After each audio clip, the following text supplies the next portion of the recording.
Na Band FM, quem ama não esquece.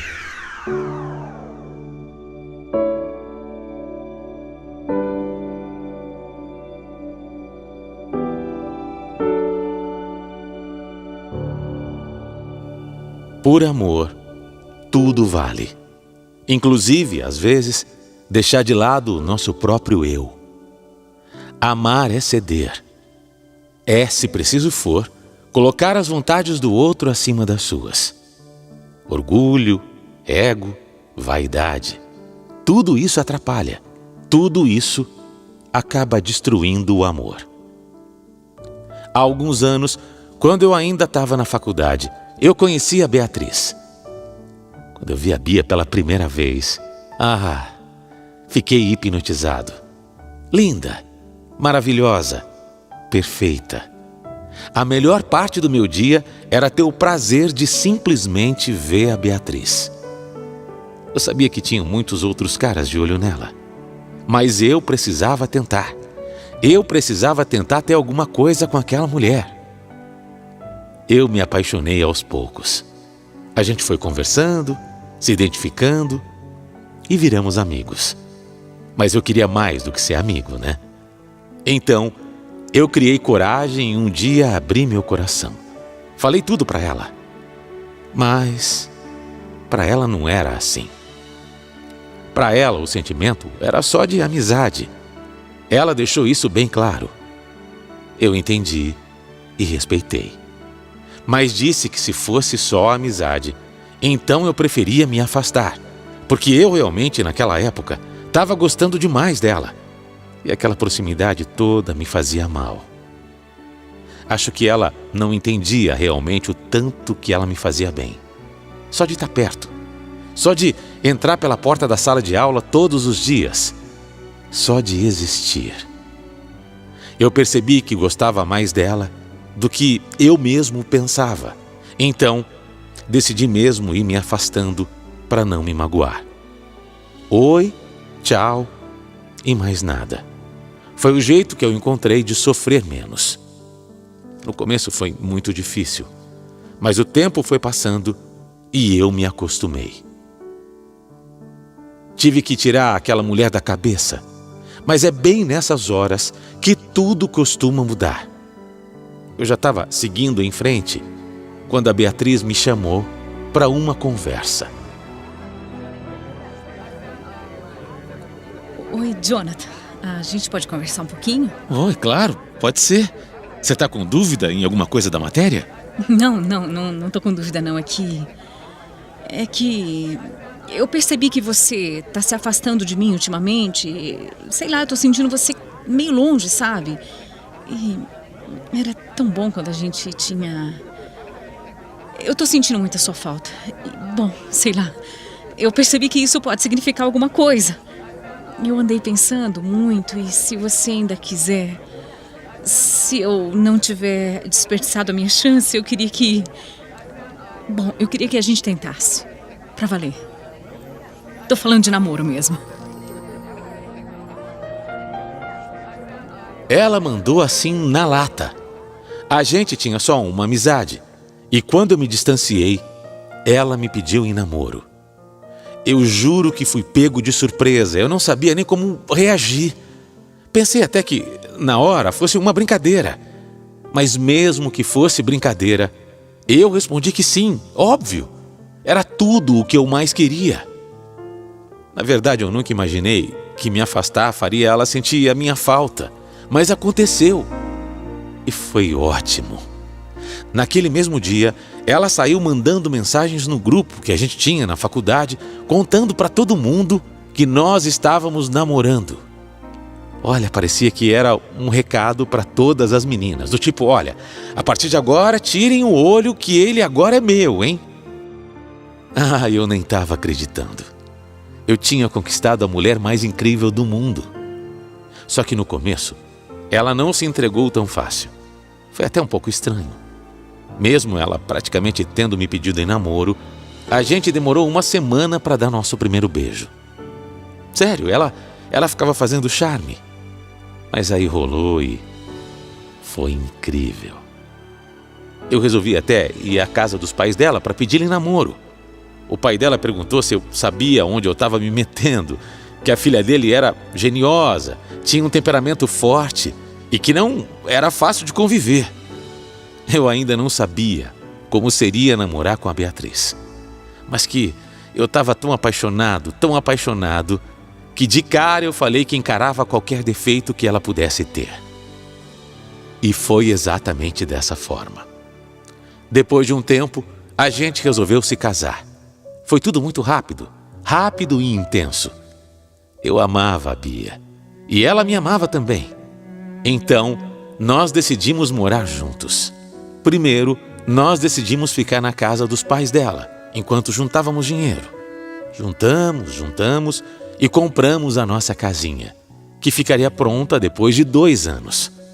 Combinamos que só pensaríamos em filhos quando a casa estivesse pronta, depois que a gente já tivesse estabilizado. Só que nem tudo sai exatamente como o planejado, né? Quer dizer, poderia até ter saído se não fosse a Beatriz fazer uma coisa que eu não esperava. É algo que eu realmente não estava esperando dela, entende? Algo que me deixou muito chateado, muito bravo até. Ela simplesmente parou de tomar anticoncepcional por conta própria. Simples assim. E aí, não deu outra. Ela engravidou. Quando eu soube, eu fiquei maluco. Eu não estava preparado. Para mim, a gente tinha conversado e se acertado e combinado para que a gente só teria filhos depois que a gente tivesse a nossa vida um pouco mais acertada, estabilizada. Não foi esse o combinado. Achei uma baita injustiça e aquilo gerou muitas discussões entre a gente. Eu não me conformava. Falei para ela que ela tinha errado, que ela poderia ter me contado. A gente tinha combinado tudo certinho. Ah, amor, eu sei, mas olha, ser mãe é um sonho pra mim. Eu não pensei muito nas consequências, eu só achei que esse era o momento. Pensa comigo, um filho é algo tão maravilhoso. A gente já planejou tudo, daqui a pouco a nossa casa vai ficar pronta. E esse filho vai ser a nossa alegria, você vai ver. Eu sei, Beatriz, eu não tenho dúvidas que vai ser a alegria da casa, mas a gente não está preparado para isso, pelo amor de Deus. Olha aqui, nossa casa nem está pronta. E quer saber, eu também não estou preparado para ser pai. Ah, Jonathan, vai, não falar isso. Você vai dar um ótimo pai, eu tenho certeza disso. E olha, quando você olhar para a carinha do nosso bebê, eu sei que você vai se apaixonar. Ah, vamos lá, vai, confia em mim. Qualquer coisa, o meu pai ajuda a gente também. Vamos curtir essa fase juntos, vai.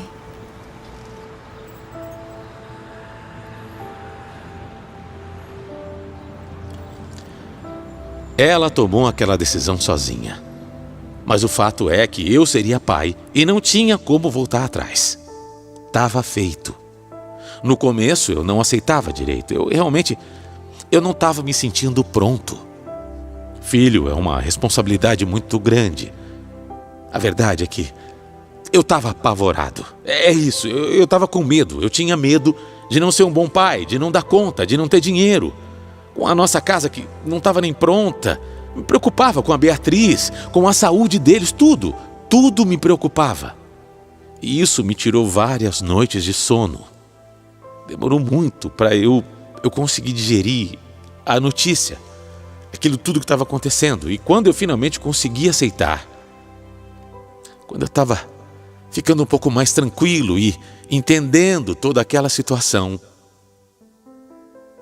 a gente recebeu uma notícia que nos pegou de jeito.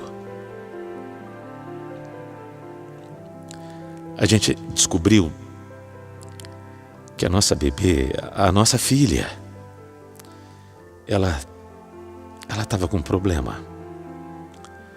Em uma das visitas ao médico, em um dos exames, no ultrassom, apareceu que a bebê tinha um inchaço abdominal e também um inchaço na nuca. Foi um choque. Nem os médicos sabiam direito o que era. A gente continuou então fazendo exames e mais exames, e cada um que a gente fazia, esse inchaço só aumentava. Ninguém dava uma informação certa pra gente. Eu não sei se eles mesmos não sabiam ou se estavam tentando esconder alguma coisa da gente. Era uma agonia. Uma agonia. Chegaram a falar que a gente só saberia o problema dela mesmo quando ela nascesse. Imagina o desespero que a gente estava passando. Isso porque a Beatriz, a minha mulher, fazia tudo certinho, sabe? Todos os exames, o pré-natal, exatamente como tinha que ser, exatamente como o médico mandava. Alguns exames passaram a ser até bem dolorosos para a gente. Mas ela aguentava tudo. E a gente só sabia rezar para que tudo ficasse bem. Tanto com a minha mulher, quanto com a nossa bebê.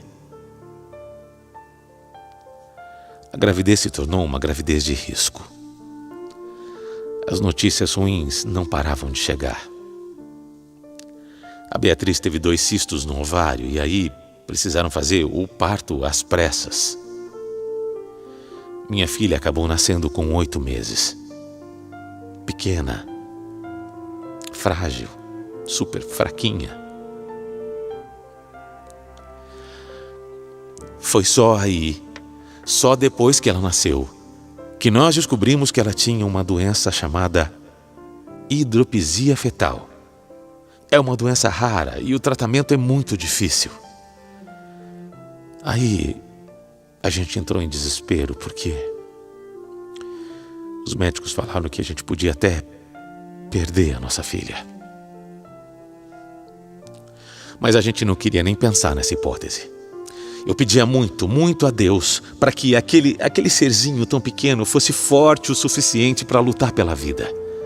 Eu me sentia péssimo por ter demorado a aceitar a ideia de ser pai.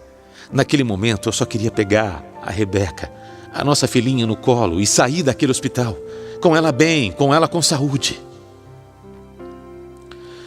A nossa filha ficou 4 dias na UTI. 4 longos dias na UTI. E foi aí que aconteceu o que a gente não queria. Foi aí que aconteceu o que a gente mais temia. A nossa pequena filha, a nossa pequena Rebeca, não resistiu.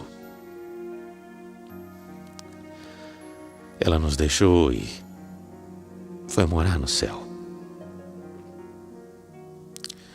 Ali nós perdemos a nossa pequena princesa.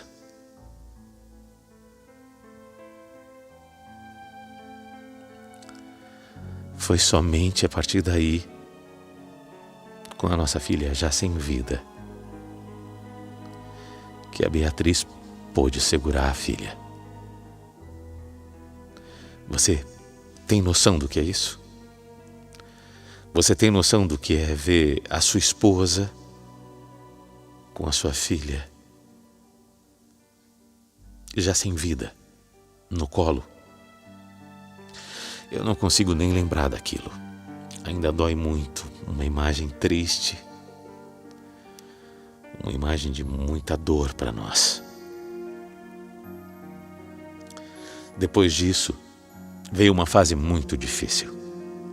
A Beatriz, minha mulher, acordava noites e mais noites chorando e começou a entrar em depressão. Ela perdeu o emprego e se afundou cada vez mais. Eu não aguentava ver aquela situação.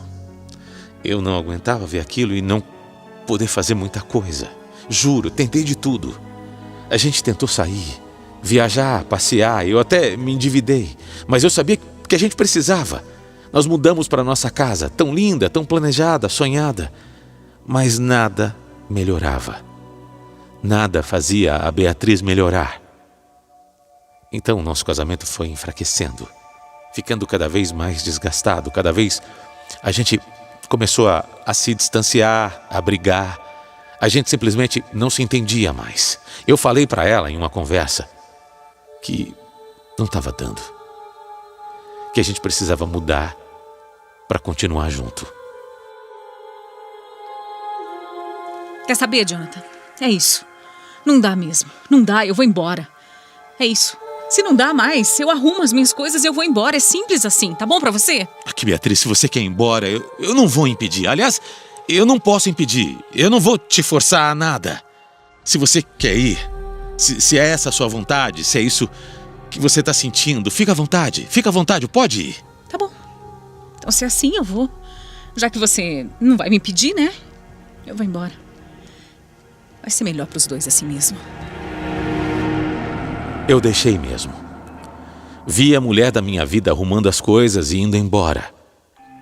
Eu me sentia injustiçado porque eu tinha tentado de tudo para ficar bem com ela.